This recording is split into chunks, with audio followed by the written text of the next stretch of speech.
On July 26, 1946, the Nebraska Air National Guard was created and became the second in the country. The 173rd Fighter Group was stationed in Lincoln and was given 22 F-51 Mustangs to protect the skies over Nebraska, 7 B-26 bombers, 2 C-47 cargo planes, and 3 T-6 trainers. The Army also gained new equipment, such as the 134th receiving the first armored vehicles in the state, M4 Shermans. However, this new equipment that they were given were considered inadequate by the start of the Korean War. The first modern equipment that was given to the state was not given to the Army, but to the Air Guard. They were given the first of 25 F-80C Shooting Star fighter jets on July 27, 1948. It became one of the first 5 states to make the transition to jet fighters. In December of 1949, Nebraska had been hit by one of the worst snowstorms in its history, and the Guard was called upon to help out in the relief effort in Operation Snowbound. The Air National Guard began airlifting supplies to trapped people and hay to hungry cattle, while the Army Guard helped clear roads. Another snowstorm came through and hindered their efforts and caused a prolongation of Operation Snowbound until February. During the Korean War, no Nebraska National Guard unit was deployed. However, the Army Band was sent to Anchorage to play for incoming and outgoing troops. In Nebraska's Air National Guard was sent to Bangor, Maine to help train pilots how to fly F-80s.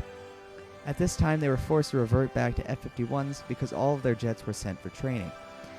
The F-80s began to return on December 16, 1953. These, however, were older F-80As and were trouble from the start, causing the death of one pilot.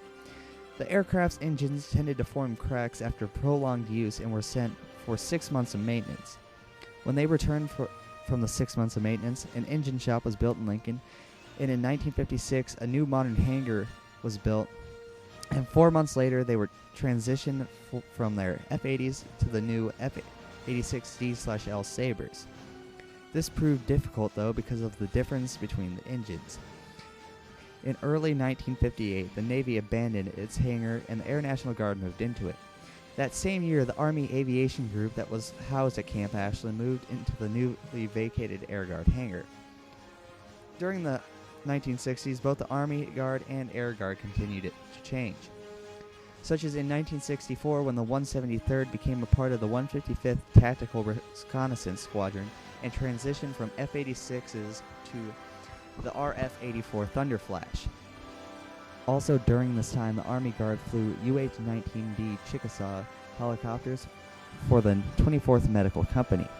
During the Vietnam War, the Guard did not get deployed because of the decision not to deploy any Guard units by Lyndon B. Johnson.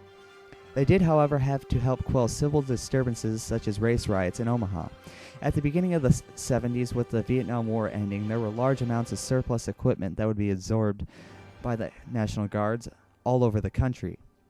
Such as in 1971, the 24th Med Company transitioned from UH-19Ds to the new UH-1 Hueys. It also began to receive modern guns such as the M16 and M60s. The Air National Guard began to transition to the most modern reconnaissance aircraft at that time, the RF-4C Phantom, on November 28, 1971.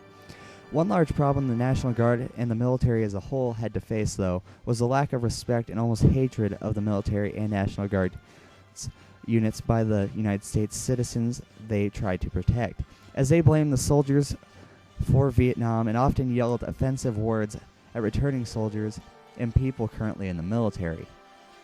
This being said, the military continued to change, and one of the biggest changes came not with new equipment, but with increased recruitment of minorities and women.